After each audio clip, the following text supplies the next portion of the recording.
말씀은 어제에 이어서 이제 신명기 7장 말씀이시고요. 하나님께서 이스라엘 백성들에게 가나안 정복 이후에 있어야 될 이후의 일들을 말씀하고 계십니다. 특별히 이스라엘 백성은 지금 요단강 건너고 바로 싸움을 시작해야 되는데 이스라엘 백성들에게 이제 가장 걱정되고 두려운 것은 무엇일까 한번 고민을 했었을 때 이스라엘 백성들의 머릿속엔 아마 이게 아닐까 싶습니다. 우리 함께 우리 21절의 말씀을 같이 한번 읽어보도록 하겠습니다. 21절 말씀입니다. 시작. 너는 그들을 두려워하지 말라. 너희 하나님 여호와 곧 크고 두려운 하나님이 너희 중에 계심이니라. 그들이 두려워할 것은 제일 먼저 싸워야 되니까 그들이 싸워야 될 적들의 규모 그리고 그들의 전력 이런 것이 아니었겠습니까? 실제적으로 가데스 바네아 사건, 지금으로부터 38년 전에 있었던 일이죠. 그때 12정탐꾼이 들어가서 이제 가나안의 모든 지역을 이제 살펴보고 거기에 모든 것들을 지켜보고 나서 내린 결론이 우리는 그들과 싸우면 절대로 아무것도 안 되고 메뚜기 같은 존재다라는 것입니다. 이제 그때는 이제 아낙 자손, 그러니까 거인 족속이 있었던 것 같고요. 그리고 성읍들도 견고하고 제일 문제는 뭐냐면 그 지역에 이제 소위 말해서 히타이트 문명이죠. 철기 문명이 있었습니다. 이 당시에 이제 철기 문명 그리고 청동기 문명의 차이가 어느 정도 수준이라고 보면 되냐면은 임진왜란을 생각해 보면 됩니다. 임진왜란 때 우리나라가 이제 그 급격하게 무너졌던 이유 중에 하나가 뭐냐면 일본 사람들이 이제 화란이죠. 그 네덜란드부터 수입해온 뭐죠? 조총 때문에 소위 말해서 이제 깜짝 놀라게 된 거죠. 그 전에 이 조선에도 그 비슷한 무기가 있긴 하였으나 그게 상용된 것은 아닙니다. 그게 복잡했기 때문에 그것을 전쟁에 직접적으로 쓰리라고는 이제 상상도 못한 거죠. 그런데 이제 실제적으로 외인들이 그것을 들고 한 손마다 소위 말해서 조총 부대가 이제 다가오고 소리를 내는 걸 보고 많은 사람들이 놀라고 도망가고 그 차이예요. 활 쏠 때 조총 쏘고 그리고 밀고 들어온 저 외인들의 규모가 이제 어마어마했으니까 그때 느꼈을 공포를 아마 이스라엘 백성들이 비슷하게 느끼고 있었던 게 아닌가. 왜냐하면은 이스라엘 백성들 지금 숫자가 아무리 많다고 그래도 당장 가면은 이 적진의 성벽을 공격해야 되는 것이고 그리고 그들이 사실은 애굽으로부터 출애굽하기는 했으나 손에 들고 싸우는 것이 제가 볼 때는 청동기조차도 거의 없었을 거예요. 아마 쟁기 이런 것도 제대로 있었겠어요? 막대기 들고 싸웠겠죠. 근데 그러한 적들을 이제 대하면서 싸워야 되니 이건 우리가 잘못하면 큰일 날 수도 있겠다는 두려움이 몰라왔을 것이죠. 그런데 주님께서는 여기에 대해서 뭐라고 얘기를 하시냐면 이렇게 말씀을 하십니다. 우리 함께 20절의 말씀을 같이 한번 읽어보도록 하겠습니다. 20절의 말씀입니다. 시작. 내 하나님 여호와께서 또 왕벌을 그들 중에 보내어 그들의 남은 자와 너를 피하여 숨은 자를 멸하시리니. 왕벌을 보내시겠다.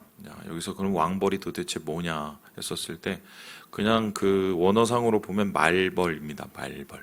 말벌 보셨나요? 저희 그 예전에 있던 그 교육관 쪽에 말벌집이 큰 게 있어갖고 그걸 이제 떼가셨거든요. 근데 그때 한 이만한 벌이 막 돌아다녔던 게 기억이 하는데 그 기억이 됐죠.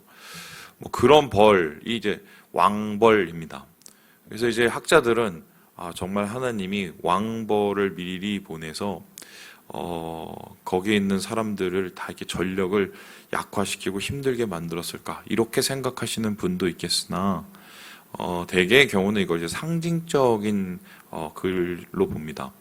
쉽게 설명 이런 건데 여러분 미국 대통령이 어디 살죠? 워싱턴 DC 백악관에 살죠. 우리나라 대통령은 얼마 전까지 어디에 살았습니까? 청와대에 살았죠. 요즘 용산이라고 그러죠. 그래서 이제 예를 들어서 미국 대통령에서 무슨 얘기를 한다 그러면 어떻게 백악관에서 이렇게 얘기했다. 백악관이 얘기를 할 수 있습니까? 건물이 얘기 못하죠. 청와대에서 얘기할 수 있습니까? 얘기 못하죠. 근데 청와대에서 이랬다. 이렇게 이제 어떤 대체물을 통해서 상징을 하는 그런 단어로 왕벌을 봅니다. 그래서 이제 왕벌이라는 것을 어떻게 보면 두려움, 공포스러운 그 무엇, 두려움이라는 그런 감정이라고 보는 경우가 많은데 실제적으로 이스라엘 백성이 가나안을 넘어오자 말자 어떤 일이 있었습니까? 거기에 있던 족속들이 이스라엘 백성들의 이야기를 듣고 두려움에 떨게 되죠.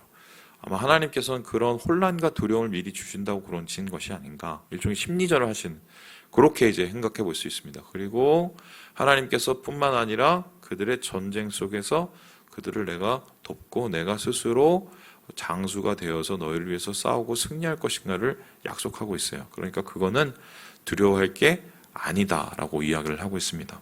이제 두 번째로 두려워할 것은 무엇일까 했었을 때 이렇게 생각해 볼 수 있습니다. 우리 함께 15절의 말씀을 같이 한번 읽어보도록 하겠습니다. 15절입니다. 시작. 여호와께서 또 모든 질병을 내게서 멀리하사 너희가 아는 애굽의 악질에 걸리지 않게 하시고 너를 미워하는 모든 자에게 걸리게 하실 것이라.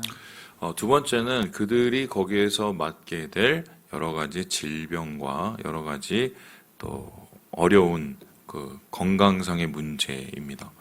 실제적으로 제가 한번 질문을 해보겠습니다. 조선에 이제 그 왕들이 이렇게 있었죠. 조선 왕들이 죽은 그 최대의 이유, 병의 근원이 뭔지 아십니까? 병의 이름, 병명 혹시 아십니까?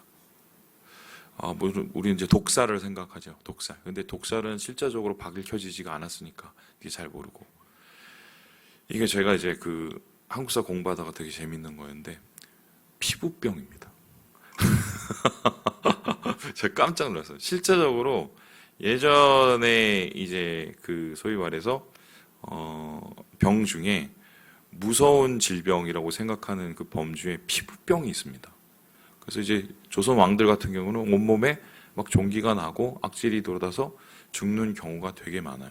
이제 그게 뭐 스트레스 때문인지 아니면은 뭐 실제적으로 어떤 뭐 독 때문인지는 잘 모르지만 피부병이 어떻게 보면 굉장히 공포스러운 거였습니다.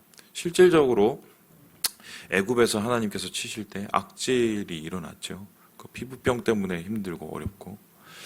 그런데 제가 여기서 말하는 이제 악질이라는 말, 애굽의 악질이라는 말을 이제 학자들은 어떻게 생각하냐면 이게 그 정확한 병명이 엘리펀티스인가 뭐 그런데 이게 뭐냐면 그거 여러분 혹시 보셨습니까? 그 TV에서 보면 세균 감염이 일어나서 이 피부가 딱딱해지고 코끼리 껍질처럼 변화하는 그런 혹시 질병을 보셨나요?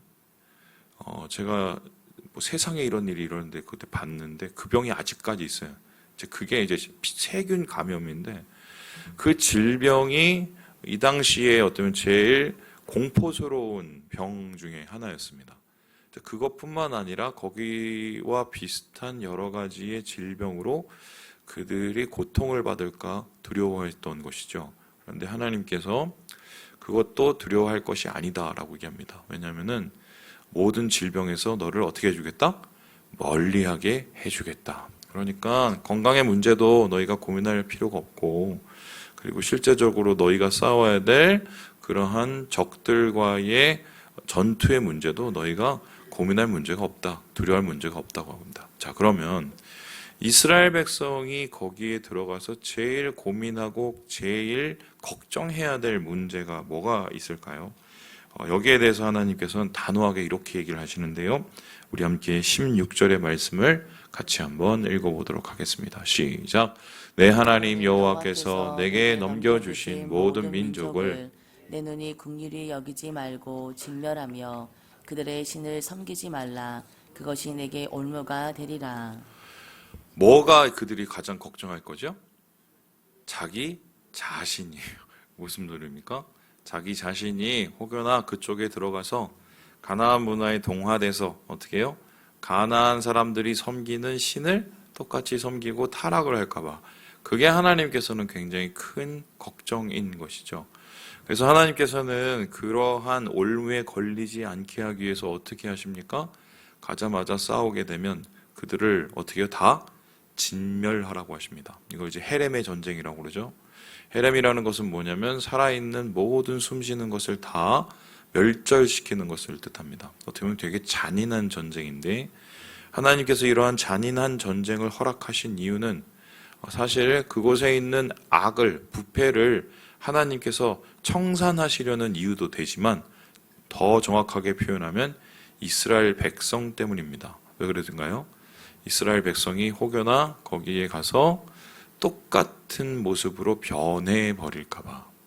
그래서 하나님께서는 아예 가나안의 종교, 문화, 그들의 악한 모습을 닮아서는 안 된다. 특별히 그들의 악함이 들어오는 통로를 어떻게 해요? 신이라고 얘기합니다. 바로 그 신을 통해서 오기 때문에 너희들은 절대로 그곳에 가서 마음을 뺏기지 마라. 그것을 오히려 두려워해야 한다고 말을 합니다. 자, 그러면 제가 질문을 해보겠습니다. 이스라엘 백성들이 실제 들어가서 전쟁에 패해서 망했나요? 아니죠. 예. 그러면은 이 사람들이 무슨 질병에 걸려서 망했나요? 아니죠. 망하게 된 적극적인 가장 계기는 뭐예요? 한 세대 지나고 나서 이스라엘 백성들이 가나안의 신을 똑같이 섬기고 가나안의 문화를 똑같이 받아들여서 소위 말해서 가나안 사람보다 더 못한 존재가 돼서 어떻게 보면 하나님의 징계의 대상이 되게 되는 거죠.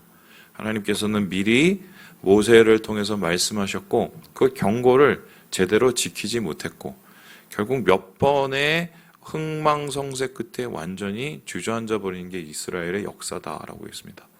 제대로 두려워할 것을 두려워하지 못하고 두려워하지 말아야 될 것을 두려워하다가 엉망진창이 돼버린 겁니다. 자, 그러면 이제 굉장히 중요한 질문을 던져보겠습니다. 왜 그들은 하나님의 이러한 경고를 듣고도 거기에 가서 하나님이 하지 말라는 것을 골라서 하고 심지어는 하나님이 섬기지 말라는 그 이방 문화, 가나안 문화에 젖어서 파멸의 길로 가게 되었을까? 그들이 왜 하나님이 두려워하라는 것을 두려워하지 않고 두려워하지 말아야 될 것을 두려워하게 되어서 왜 이런 꼴을 당했느냐? 도대체 가나안의 신은 어떤 모습이었길래 그렇게 됐냐? 이렇게 질문을 해볼 수가 있는데요. 여기에는 굉장히 중요한 이야기가 있습니다. 우리 함께 13절의 말씀을 같이 한번 읽어보도록 하겠습니다. 13절입니다. 시작. 곧 너를 사랑하시고 복을 주사 너를 번성하게 하시되 내게 주리라고 내 조상들에게 맹세하신 땅에서 내 소생에게 은혜를 베푸시며 내 토지 소산과 곡식과 포도주와 기름을 풍성하게 하시고 내 소와 양을 번식하게 하시리니. 이 말씀은 하나님께서 이스라엘 백성이 거기에 들어가서 순종을 하면 하나님이 주시는 뭐예요? 은혜와 축복에 대한 말씀입니다. 그죠? 그러니까 하나님께서 너희가 가서 나하고 지킨 그 언약을 잘 지키게 되면은 내가 이런 일을 해줄게 라고 얘기합니다. 뭐를 주신다고 얘기합니까? 첫 번째는 가서 어떻게 해요? 토지 소산. 그렇죠? 그래서 뭐 곡식, 포도주, 기름 뭐 이런 거 하나님께서 주신다고 합니다. 한마디로 젖과 꿀이 흐르는 땅을 만들어 주시는 거죠. 그리고 내 소와 양을 번식하게 해주고 그리고 그들의 자손을 번창하게 해준다라고 합니다.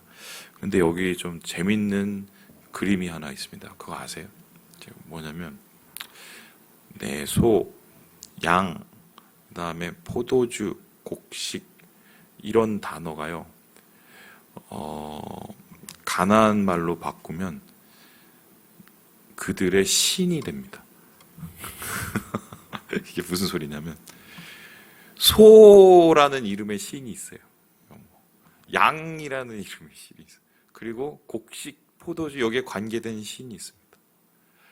그러면은 바꿔 설명하면 이렇게 되는데 자, 이스라엘 백성들이 가서 제일 많이 섬겼던 신이 뭡니까? 뭘 많이 섬겼죠, 이스라엘 백성들이? 바알. 잊어버리셨어요? 바알을 섬겼죠. 그리고 여신으로는 뭘 많이 섬겼죠? 아스타롯, 아세라 기억하십니까? 예. 그게 다 어떻게 된 거냐면 일단은 이 가나안의 신의 구조가 뭐냐면 엘과 아세라가 있습니다. 엘은 이제 아버지 신, 그다음에 아세라는 어머니 신이에요. 이게 일종의 이제 맨 처음에 신의 원조격이고요. 얘네들이 애를 낳습니다. 그게 한 70명 정도 되는데 거기에서 이제 한 신이 바알이에요, 바알. 근데 얘가 바알이 세져서 얘가 뭐 하냐면 이제 폭풍의 신인데 풍요의 신이고 바람을 이렇게 관장하고 천둥도 관장하고 그래서 비도 관장해줘서 비를 잘 뿌려줘야 가나안에 뭐가 생깁니까? 곡식들이 잘 연그러지고. 그러니까 원래는 엘하고 아세라가 이제 우두머리였는데 이제 실제적으로 가나안에 필요한 것은 비이기 때문에 바알이 주신이 되어 버려요. 근데 이게 이들의 역사가 그때 얼마나 웃기냐면 바알하고 아세라하고의 관계가 아버지하고 엄마하고 아들이잖아요. 둘이 또 관계를 합니다. 엉망진창이에요. 그리고 아세라는 어떤 역할을 하냐면 소위 말해서 번성케 하는 이 풍요. 그리고 아세라하고 또 비슷한 게 아스타롯이 있는데 이제 얘는 이제 뭐냐면은 소위 말해서 그 정확하게 표현하면 풍요와 전쟁 뭐 이런 거를 이제 담당합니다. 근데 얘네 신들의 공통적인 특징이 있어요. 이게 뭐냐면 바알이 우리에게 그 비를 뿌려주고 우리에게 풍요를 갖다 주기 위해서는 싸워야 되는 신이 있었습니다. 그 신이 뭐냐면은 죽음의 신이에요. 죽음의 신. 예, 모트라고 그러는데. 근데 죽음의 신하고 이게 매년마다 싸워요. 그러면 바알이 그때 이겨야 비를 이렇게 내려주는 거예요. 그런데 죽음의 신하고 싸웠을 때 비가 빨리 오게 하려면 가나안 민족이 어떻게 했느냐? 우리의 신 바알이 싸워서 이겨야 되니까 어떻게 해요? 박수를 쳐줘야겠죠. 영차, 뭐 화이팅, 이겨라, 그걸 해주는 거예요. 그렇게 해서 제사를 지내는 건데요. 그럼 얘네가 바알 신에게 힘을 주는 그 제사가 어떤 모습으로 나타나느냐? 이게 소위 말해서 성창이라고 그러는데 성전에서 성행위를 하는 걸로 나타납니다. 그 성전에 가면 여자 창기도 있었고 남자 창기도 있었어요. 그래서 이 축제가 되는 이게 제사가 되면 그때 사람들이 거기서 실제적으로 그 시연이 일어나고 더러운 짓을 하고 그리고는 남자들은 돈을 내고 그것을 합니다. 이유가 뭐냐? 말은 바알을 응원하기 위해서. 그러면서 소위 말해서 거기서 술판이 벌어지고 온갖 종류의 이 죄가 이제 성행하는 거죠. 이게 가나안의 종교였어요. 그러니까 이제 하나님이 가장 싫어하는 거였는데 그러면 이스라엘 백성은 왜 이러한 더러운 짓에 동참을 했을까? 왜 그랬을까요? 이게 우리 생각해 보면 됩니다. 우리는 죄가 나쁜 줄 알면서 왜 죄를 짓습니까? 죄가 편하고 달콤하고 우리의 본능을 자극하기 때문이죠. 맨 처음에는 그냥 넘어갔다가 나중에는 그 문화에 도취돼 버려요. 그리고는 예레미야서에 보면 완전히 거기에 모든 가족이 합세합니다. 그러면 이런 얘기가 되는데 이스라엘 백성들이 왜 하나님이 하지 말라는 그 두려운 짓을 했을까? 아닌 거를 알면서도 좋은 거고 당장 먹고 사는 문제가 자기의 눈앞에 있는 게 그게 아주 급선무였기 때문이죠. 그러니까 우리가 하나님을 섬기며 사는 것 그런데 세상 사람들하고 똑같이 크리스천들이 망가지는 이유도 똑같죠. 화려하죠. 그리고 그게 더 우리의 본능에 적합하단 말입니다. 그리고 실제적으로 우리의 당장 먹는 문제가 해결이 돼야 되니까요. 그러니까 이스라엘 백성이 하나둘씩 넘어가다 나중에 넘어간 건데 근데 중요한 것은 하나님이 미리 얘기하셨어요. 그거는 걔네들이 주는 게 아니라 누가 줘요? 하나님이. 이스라엘 백성이 뭘 하실 때? 순종하실 때 하나님이 주시는 것인데 그것을 너희들이 잊어버리면 너희들은 진짜 파멸로 가고 가장 두려운 상황으로 너희들이 빠지게 될 것. 그거 명심해라라고 얘기를 합니다. 결론적으로 이스라엘 백성들에 대한 이러한 경고, 하나님의 그 마음, 또 모세에 대한 그런 하나님의 말씀들은 한 세대가 지나지 않아서 엉망진창으로 변해버리는. 자, 그렇다면 오늘 말씀을 통해서 우리가 돌아보게 되는 것은 무엇입니까? 죄는 모양이라도 미워하고 멀리해야 된다는 것을 다시 한번 생각하게 되고, 그 죄는 사실 우리의 삶 속에서 가장 작은 것으로부터 들어온다는 것 여러분 기억하시고, 그리고 마지막으로 이거 생각했으면 좋겠어요. 진짜 걱정하고 두려워해야 할 것이 무엇일까? 그 하나님에 대한 두려움을 제대로 갖고 있었으면 이스라엘 백성들이 그렇게 되지 않았다는 것 여러분 기억하셔서 오늘 하루를 하나님의 은혜 가운데, 복 가운데 살아가시는 우리 모든 형제 자매들 되시길 주님의 이름으로 축원합니다.